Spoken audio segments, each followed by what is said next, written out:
Statman Dave back on full-time Devils. Man United are playing Arsenal this weekend, so why not? I've been drafted in to give you a tactical preview. Anyway, let's get this party started. First up, of course, Arsenal's tactics this season. They've been playing a 3-4-3 similar to what they were doing at the back end of last season. Key guys in there that are going to cause United some problem, of course, Alexis Sanchez on one wing and Mesut Ozil on the other. United need to be very wary of them in the transition.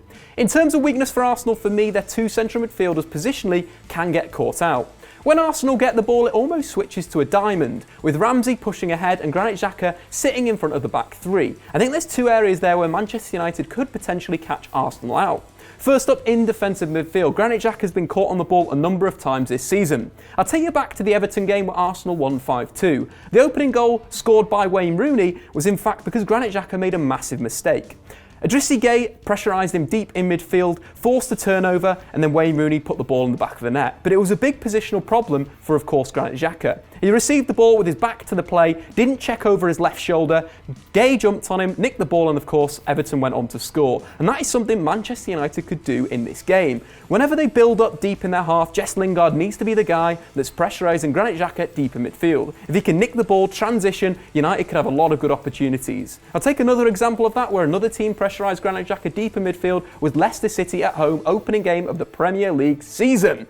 Of course, Leicester City pressed nice and high on Granit Xhaka. He played a square pass to Mark Albrighton, who crossed for Jamie Vardy at the back post. If United can get a Granit Xhaka, there'll be big opportunities for them in the transition. In terms of his partner in midfield, of course, it's Aaron Ramsey. Aaron Ramsey likes to take the attacking approach to central midfield. Often when Arsenal nick the ball, he's the guy that's joining the front four. It's a little bit unbalanced when Arsenal attack. They arguably have only three players at the back plus the defensive midfielder. Allowing both wing-backs, Aaron Ramsey in attacking midfield and a front three to attack means that Arsenal sometimes attack with six players. Again, another situation that United could counter. If United can defend against the six attackers with their back seven, that's the back five, plus the two defensive midfielders, and then transition the attack, there's huge space for United to attack. On to number two, just continuing what we were talking about before, countering the counter. Yes, that sounds absolutely bonkers, but that's exactly what United need to do.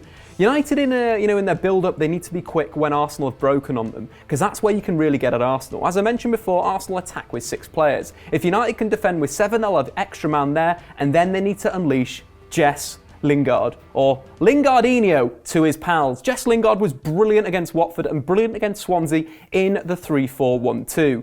And arguably that's probably Jess Lingard's best role in any formation. It allows him the freedom of the pitch. He can drift left, he can drift right, he can drift centrally into deep positions or attacking positions. And that's probably best for Jess Lingard. We all know what he can do when he gets his opportunities. He usually takes them. You're thinking about his performances at Wembley, how important they've been. But in terms of this system and what Jess Lingard needs to do, first up it's Granit Xhaka, but secondly it's that counter-attack. The game against Watford, Jess Lingard was fantastic, created 6 chances. That was in fact 2 more than the rest of the United team managed combined. If Jess Lingard can get in the same sort of positions that he was against Watford, operating as that number 10 behind the 2 forwards, United will easily win the game.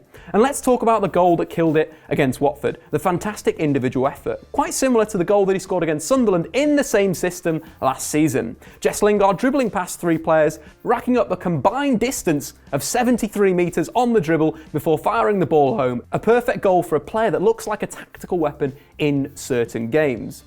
On to the final point that we are going to talk about, Lindelof up against Alexis Sanchez. This is going to be a massive battle of 2 juggernauts. I say juggernauts not lightly. Victor Lindelof in the last 2 games has been fantastic for Manchester United, either operating with Chris Smalling in a back 2 or in a back 3. Against Watford, he was brilliant up against Richarlison, one of the Premier League's form players. Richarlison in that game failed to create a chance in open play, but also failed to get a shot on goal when the ball was at his feet. Yes, he had 3 headed opportunities, but this season he's been so deadly with the ball at his feet. In terms of Alexis Sanchez, of course, he is a danger man for Arsenal. What he does so well is drops deep into midfield, picks up the ball, and then drives Arsenal through into the attacking third. And again, that's where United need to be a little bit wary of his link up with Mesut Ozil. Mesut Ozil likes to drift from the right wing into number 10 and then play one-touch passes in behind the United defence. So if Sanchez is driving through the ball, United need to be very aware of where Ozil has moved himself to and potentially pick him up. Because those passes in behind the defence, they unlocked Everton earlier on in the season. And again, that could be how United are pulled apart. For Victor Lindelof up against Alexis Sanchez, for me, it's got to be a man-to-man job, similar to the job that he did on Richarlison against Watford. In terms of that, he was aggressive in the tackle, consistently stepped in at the right moment. But what I liked as well is his ability to play out the back. So many triangles have created with Victor Lindelof being on the ball. What I quite like is the Pogba, Valencia, Victor Lindelof triangle.